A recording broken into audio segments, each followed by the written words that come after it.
But first to a topic that some say should be a much bigger issue in the poll. On this week's Q&A in Adelaide, Loitja O'Donoghue asked the Prime Minister why there had been silence in the campaign about Indigenous issues. Well, the PM said they have been talked about, but it's certainly very different to the last election, when there was much debate about the federal government intervention into Indigenous communities. Simon Royal joined the state's Minister for Aboriginal Affairs on a trip to the APY Lands to see how those reforms are progressing. And a warning, this report may contain images disturbing to Indigenous viewers.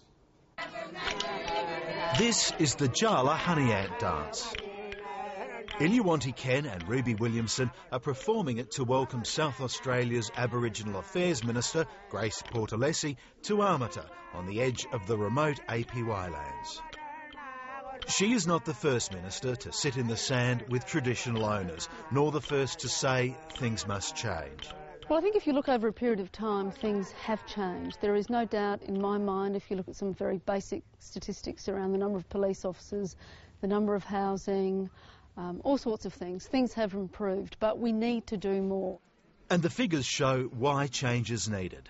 In South Australia, the mortality rate for Indigenous people is more than twice the non-Indigenous rate. Nationally, an Aboriginal man, on average, can expect to die 11.5 years earlier than his non-Aboriginal counterpart. But in the brief time Stateline had in this community, the tale they told was one of change, and that sitting in the sand may be more than just spin. I see some improvements, absolutely. It will happen. It will change in the future. Jonathan Nichols runs Wesley Uniting Care's Paper Tracker, a program which follows just how well, or not, governments are delivering on more than 100 major commitments to the APY lands. He says there are now 19 police officers on the lands. There used to be 1.9. People are very appreciative that there are now sworn police officers stationed, living, working in 3 of the larger communities out there. That helps in so many ways to address the child safety issues and the domestic violence issues. Safer at home and potentially in their own home. The most important change Armata people nominated, and the most obvious, is new housing. The Minister says 30 new homes are going in and 40 are being refurbished. They can, live in that house, better way and make it, better community, house, and keep it clean, and, all the rubbish gotta be, put into, wheelie bins and all that, and make this place, a really good place for Armata people. According to the Minister, Armata and Mimili are the first 2 Aboriginal communities to produce local implementation plans for the federal government.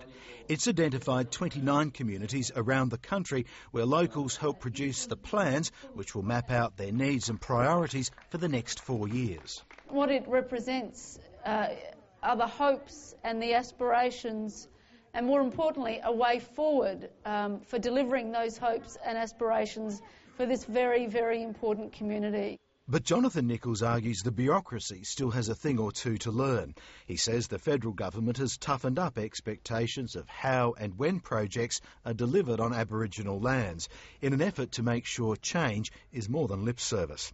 Recently, the state government failed to meet deadlines for the delivery of new houses because, it says, of sickness amongst contractors. In response, Federal Aboriginal Affairs Minister Jenny Macklin took some money back from the state. You do need time frames and deadlines, but punishing the people who need the houses for a slow response from a state government or a service provider is not the way to go. It's a brutal response, and it won't help in terms of closing the gap, which the federal government has been going on about now for a couple of years. Yeah, well, look, Aboriginal people have missed out on that $900,000. And Jonathan Nichols argues the multi-million-dollar substance abuse facility, which opened in 2008, is woefully underutilised. He claims the government's own figures show 7 people signed on for programs in the first 18 months. By the time the centre had opened, petrol sniffing had all but disappeared, thanks to the introduction of Opal Petrol, which will run a car but not fuel a high for sniffers. But the community says alcohol and especially marijuana are now rising problems that aren't being dealt with at the centre.